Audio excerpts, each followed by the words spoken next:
Assalamualaikum warahmatullahi wabarakatuh. Jadi pada hari ini kita nak belajar subjek matematik tingkatan 2 bab yang ketiga. Okey.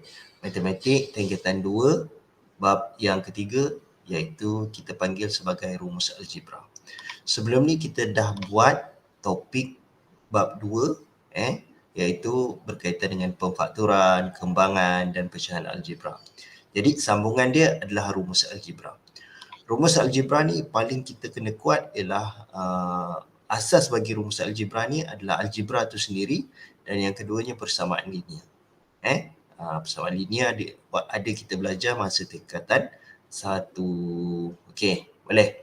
Jadi cikgu terus saja nak share berkaitan dengan bab yang ketiga iaitu rumus algebra.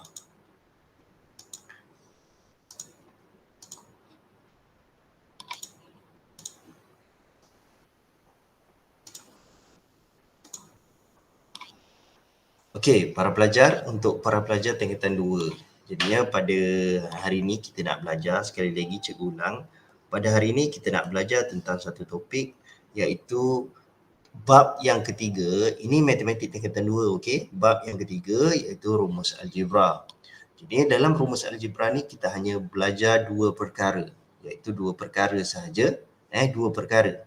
Nombor satu, kita ubah perkara rumus. Maksudnya, apa maksud ubah perkara rumus ni? Maksudnya daripada rumus tu S, kita ubah dia jadi A. Daripada A, kita ubah dia jadi B. Jadi perkara rumus ni apa? Perkara rumus ni maksudnya nombor huruf di depan, pemboleh ubah di hadapan. Jadi kita belajar berkaitan dengan mengubah perkara rumus. Mengubah perkara rumus. Yang keduanya kita mencari nilai pemboleh ubah. Nak mencari nilai pemboleh ubah ni hampir-hampir sama macam cerita tentang persamaan linear. Hampir sama seperti persamaan linear. Jadi yang mula-mula ni kita tengok dulu bahagian A ni, iaitu kita nak mengubah perkara rumus. Maknanya daripada satu formula tu kita ubah formula tu jadi satu formula yang baru. Macam itulah. Kita nak fokus pada A ni dulu lah. Okey, kita nak fokus pada A ni dulu. Ini mengubah perkara rumus. Perkara rumus ni sebenarnya macam ni. Pada asalnya soalan yang pertama, diberi H sama dengan E tambah 4. Ungkapkan E sebagai perkara rumus. Maksudnya apa? Bila kita jumpa soalan ungkapkan E sebagai perkara rumus, maksudnya E ni mesti dekat depan. Pada asalnya E ni dekat belakang. E ni kita kena bawa dia pergi kat depan ni. Supaya E ni apa dia punya formula dia. Sekarang ni dekat sini H dia punya formula. H sama dengan E tambah 4.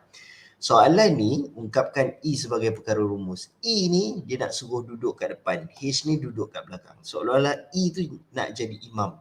H tu akan jadi pengikut. So macam mana caranya? Caranya ialah disebabkan E ni duduk di belah sini. Kita kena pindah E tu belah sini. Okey? Jadi mari kita buat soalan ni. Soalan simple saja. Soalannya ialah kalau disuruh H sama dengan E tambah 4, yang ni, soalan ini saja. H sama dengan E tambah 4, jadi E nak ke depan. Jadi macam mana nak E nak ke depan? Kita cuma pindahkan, masa kita belajar ataupun main bola sepak, kita main bola sepak, jadi kita akan tukar padang. Bila masuk habis masa pertama, separuh masa kedua tu kita tukar padang. Sama juga. Jadinya H dengan E tambah 4 ni kita tukar padang saja. Jadinya dia jadi macam mana? Jadi E tambah 4 sama dengan H. Macam itulah. Jadi sekarang dah tukar padang. Yang keduanya ialah kita pindah sebab E ni nak duduk kat depan. Dia suruh E saja sebagai perkara rumus. E ni saja nak dijadikan imam lah, maknanya duduk di depan. Jadi kita kena pindahlah 4 ni. 4 ni, positif 4 ni kita kena pindah sini. Ingat, dalam persamaan linear, kita nak pindahkan nombor ke, nak memindahkan pemboleh ubah ke, tapi bila kita langkau ni sama dengan ni, maka tanda tambah dia berubah jadi tolak. Darab jadi bahagi, bahagi jadi darab. Tolak jadi tambah lah. Jadi jawapannya adalah E sama dengan H. Kat sini 4. Tanda tambah ni bila dia langkau sama dengan ni, dia langkau tanda sama dengan ni, dia jadi tolak. Jadi jawapannya adalah E sama dengan H tolak 4. Inilah yang dikatakan E sebagai perkara rumus. E sebagai perkara rumus. Ini bila jumpa soalan ni, ungkapkan E sebagai perkara rumus, maksudnya E tu nak duduk kat depan lah. Okey. Mari kita tengok soalan yang kedua pula. Diberi M sama dengan B tolak D, ungkapkan B sebagai perkara rumus. Sama je tadi. B. Jadi B ni nak duduk kat depan. B ni dia nak pindah ke sini. M ni dia nak pindah ke sini. Tapi apa cara dia? Cara dia ialah kita akan buat apa? Kita akan buat tukar kedudukan sahaja ataupun tukar padang. M pergi ke sini, B tolak D pergi sini. Jadinya B tolak D sama je dengan M terus. Okey, sekarang ni kita nak pindahkan tolak D ni pergi ke sini. Jadinya B sama dengan M, dekat sini pindah dah D. Tanda tolak kalau dia langkau sama dengan dia jadi tambah. Jadi B sama dengan M tambah D. Itulah maksud ungkapkan B sebagai perkara rumus. Maksudnya B nak duduk kat depan. Maksudnya B nak duduk di depan. Okey, soalan yang lebih mencabar. Okey, jadinya soalan ketiga. Soalan ni agak mencabar sikit. Diberi P sama dengan 4Q tambah 3 per Q. Ungkapkan Q sebagai perkara rumus. Para pelajar, sebenarnya kalau kita belajar ni, bila cikgu bagi jalan kerja, para pelajar kena ulang balik, kena tulis balik. Jangan tengok saja. Dia kena buat. Bila kita buat tu, baru kita dapat skill. Kalau kita tengok orang, orang bawa kereta kan. Kita rasa macam senang je kita tengok orang bawa kereta. Tapi kalau kita bawa kereta, kita tak pernah lagi bawa kereta, kita bawa kereta sebenarnya susah. Sebenarnya susah. Kita kena bawa kereta tu. Jadi untuk matematik ni, para pelajar sendiri yang kena buat, tulis. Kena tulis. Kena tulis. Okey, kena ulang kaji. Dia tak boleh tengok saja. Okey, jadi untuk soalan ketiga ni, para pelajar disebabkan soalan ni mencabar, para pelajar kena tulis. Kemudian buat sama-sama dengan cikgu. Tulis dan buat sama-sama dengan cikgu. Okey. Jadinya diberi P sama dengan 4Q tambah 3 per Q. Ungkapkan Q sebagai perkara rumus. Apa maksud dia? Q tu nak jadi duduk dekat depan. Sekarang ni P dah duduk dekat depan kan? Jadi sekarang kita nak Q ni semuanya duduk depan, P duduk belakang pula. Jadi dia nak suruh Q tu ada kat sini. Macam mana? Q tu ada kat sini. Jadinya seperti biasa, kita ubah dulu kedudukan. Sebab apa nak ubah kedudukan? Ubah padang. Sebab Q semua ada kat sini. Q ada kat sini, kita ubah je kedudukan. Tapi ubah kedudukan ni pun tu jugalah. Kita ubah saja. Ini pergi sini, ini pergi sini. Supaya P terus kat sini. Jadi yang jadi 4Q tambah 3 per Q sama dengan P. Okey. Sekarang nak tak nak Q terpaksa pindah sini balik. Ini Q pindah sini. Ingat, bila per Q ni, bila pindah dia jadi darab Q. Jadi 4Q tambah 3 sama dengan PQ. Okey. Okey. Sekarang dekat sini pun ada Q. Jadi Q tu pindahlah dia dekat sini. Pindahkan dia dekat sini. Jadi 4Q tambah 3 tolak PQ sama dengan kosong. Okey. Jadi sini kosong, 3 ni pindah. Cuba 3 ni kita bawa pindah. 3 ni pindah sini. Jadinya 4Q tolak PQ sama dengan kosong tolak 3. Kosong tolak 3. Dia macam tu. Jadinya 4Q tolak PQ ni kita faktorkan dia. Apa yang sama dekat sini? Yang sama dekat sini adalah Q, dekat sini pun ada Q. Jadi Q tu jadi Q di luar. Yang tinggal adalah 4 tolak P. Sama dengan negatif 3. Jadinya Q sama dengan negatif 3 perkan dengan 4 tolak P. Macam itulah. Negatif 3, 4 tolak P. Itulah jawapan Q. Jadi sekarang Q sudah jadi perkara rumus.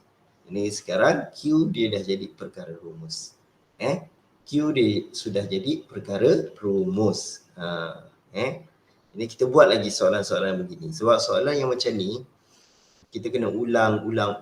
Kita belajar pindahkan tempat pun boleh ubah. Lepas tu kita susun semula. Okey. Tengok ni. Soalan nombor 4. Para pelajar, cikgu tunjuk dan para pelajar kena buat. Buat tu maksudnya tulis semula. Tulis semula berkali-kali. Barulah kita dapat dia punya skill dia. Jadi diberi 25 M kuasa 2 tambah 2 sama dengan N. Ungkapkan M sebagai perkara rumus. Jadi M saja dia nak duduk kat depan. Bukan M kuasa 2, bukan 25 M. Tapi M saja nak duduk di depan. Jadi disebabkan dia ni dah duduk M ni, dia sudah duduk di hadapan. Dia sudah duduk di hadapan. Maka biarkan dia. Kita takkan pindahkan dia punya padang dia. Jadinya apa yang kita perlu buat, kita cuma pindahkan. Cuba tulis balik 25 M kuasa 2 tambah 2 sama juga dengan N. Yang pertama, apa yang jauh daripada M ni? Tentulah 2 ni kan. Ini 2 ni kita nak pindah sini. Jadi yang tinggal apa? 25 M kuasa 2 sama juga dengan N tolak 2. N tolak 2. Okey. Yang keduanya 25 pula pindah. 25 dengan M kuasa 2 ni pada asalnya dia operasi darab. Kalau dia pindah dia jadi bahagi. Jadi M kuasa 2 sama juga dengan N tolak 2 per 25. Dan yang terakhir sekali kita pindahkan kuasa 2. Kuasa 2 kalau kita pindahkan dia langkau sama dengan dia akan jadi yang berlawanan dengan kuasa 2 iaitu punca kuasa 2. Dia M sama dengan punca kuasa N tolak 2 per 25. Macam itulah. Okey. Inilah dia benda dia. Inilah jawapannya. Okey. Jadinya berkaitan dengan kita mengubah perkara rumus dah selesai. Ini. Sekarang ini yang tadi ni yang baru kita buat 4 soalan ni iaitu kita buat mengubah perkara rumus 4 soalan tadi. 4 soalan tadi kita buat mengubah perkara rumus. Okey. Sekarang kita nak belajar pula macam mana nak mencari nilai pemboleh ubah. Yang ini sama dengan persamaan linear. Okey. Dia lebih kurang sama dengan persamaan linear yang B ni. Okey, sekarang kita nak masuk subtopik yang B iaitu mencari nilai pemboleh ubah. Mencari nilai pemboleh ubah. Soalan nombor 5. Diberi A sama dengan B kuasa 2 tambah C. Cari nilai A. Cari nilai A ni maksudnya A ni apa dia punya nombor dia. Apakah nombor bagi A ni? Cari nilai A apabila B sama dengan 4. Oh, maksudnya B ni sebenarnya 4. Dan C ni sama juga dengan negatif 2. Macam itulah.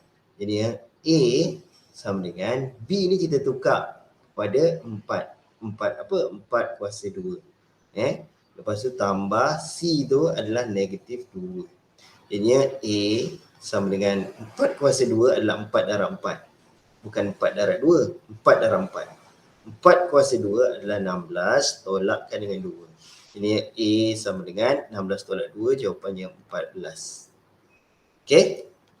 Soalan nombor 6. Diberi A sama dengan 5B tolak 7C. Cari nilai B. B itu nilainya kat sini. Apabila A sama dengan 4 dan C sama dengan 3. Okey. Jadi cikgu terus saja. A A ni dia jadi 4. C ni dia jadi 3. Jadi kita tulis lah.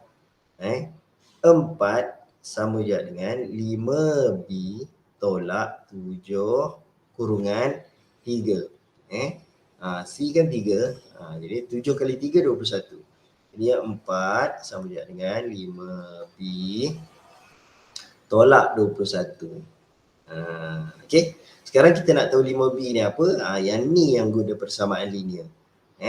Jadi pindahkan 5B tolak 21 kat sini, 4 kat sini. Kita ubah padang.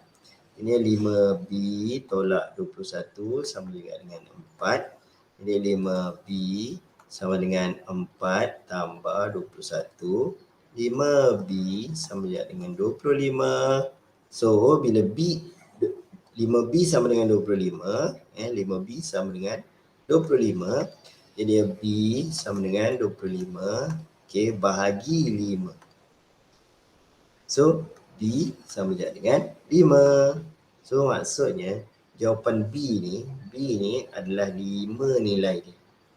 Okey. B tu adalah 5. Mari kita buat soalan yang mudah, yang mencabar lagi. Satu lagi soalan mencabar.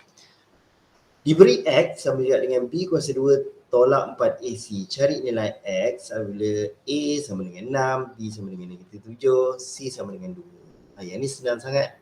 Sebab dia bagi tahu jawapan dah. Bukanlah dia bagi tahu jawapan, maksudnya dia bagi tahu A tu apa nilai dia, B tu apa nilainya. Ini kita tengok A ni sebenarnya 6.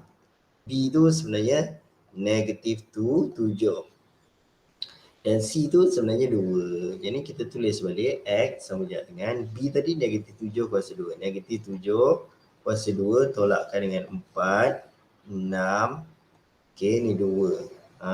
Jadinya X sama dengan -7 kuasa 2 adalah -7 darab -7. -7 darab -7 kita dapat 49.